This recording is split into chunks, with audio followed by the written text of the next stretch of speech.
Hello, nice to see you again. I had a really bad day today. The weather was literally ugly, rainy, cold, no sun inside. Quite depressing if you ask me. I really needed something to cheer me up, badly. It's days like these that literally ask for a bowl of hot soup that can really warm both the body and soul. So let's make one. This hearty vegetable soup with semolina dumplings is the perfect cure for a sad day, and the best part is, it's extremely easy to cook. Let me show you how I make it.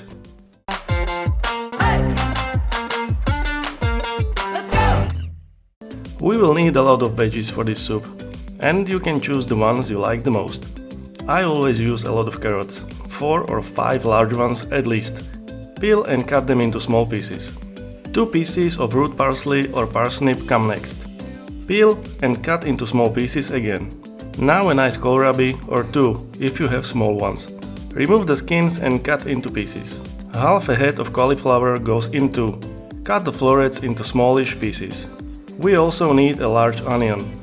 Let's simply dice it finely. Some spring onions, of course, finely chopped, work the best. And of course, we need some garlic for an extra kick of flavor and aroma. Finely slice about 3 cloves. Wrap it up with half a cup of frozen peas, and we have all the veggies we need. Heat up 3 or 4 tablespoons of oil in a larger pot and drop in roughly 2 tablespoons of butter.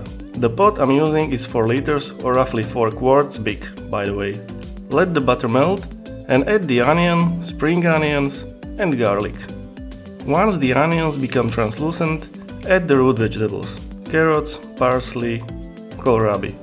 All go in at the same time, as these take a longer time to cook. Saute for about 10 minutes, then add 1 liter or 4 cups of vegetable stock and 2 liters or 8 cups of water. Bring the soup to a simmer and cook slowly. Now the potatoes. I'm using about 500 grams or 1 pound of yellow potatoes.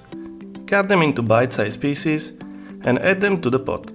To give the soup some more aroma, let's add a bunch of finely chopped flat leaf parsley. It's time to season the soup some more. Be generous with black pepper and salt, especially the salt. You will need a solid dose of it. Once the root vegetables and potatoes are almost fully cooked, drop in the cauliflower and peas. These only take about 15 minutes to cook, that's why we are adding them at the end. It's time to make the semolina dumplings now. Beat 3 eggs and season them with salt and black pepper. Keep on gradually adding the semolina. You will need about half a cup for these 3 eggs. Once the dough is thick but still runny, stop adding semolina and let it sit for a few minutes. It will thicken further as the liquids get absorbed. One last ingredient is needed, red paprika. I'm adding it more because of the color than the taste, to be honest. Add a full tablespoon or even 2. It's time to cook the dumplings now. Make sure the soup is boiling rapidly and start to add the semolina dough, 1 teaspoon at a time. The dumplings are fully cooked once they come to the top. Give the soup a proper stir and taste it to make sure no more salt is needed, because trust me, all the vegetables, potatoes and even dumplings can absorb a lot of salt. Once you're happy with the taste, it's time to serve. Let me try to soup myself now. Yep, just the way I like it. Thanks for watching everyone, and see you next time.